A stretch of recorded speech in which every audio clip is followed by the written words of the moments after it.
যাওয়া যাবে না।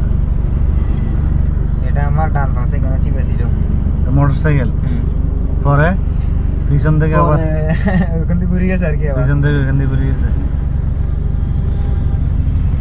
ইউটার্নে বাংলাদেশে খুব রিস্ক, বুঝছো? সামনে ইউটার্ন তো এই ইউটার্ন গুলা একবারে গাড়ির দূরত্ব অনেক দূরত্ব রাখি তারপর যাওয়া লাগে। একটু দাঁড়াও, একটু দাঁড়াও, আমরা দেখতেছি না যে, দাঁড়াও একটু দাঁড়াও, অসুবিধা নেই।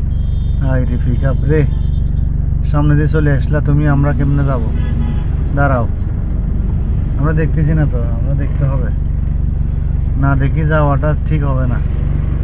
কারণ এটা ওগুলো গাড়িগুলো রানিং আসে তো, স্পিডে আসে তো,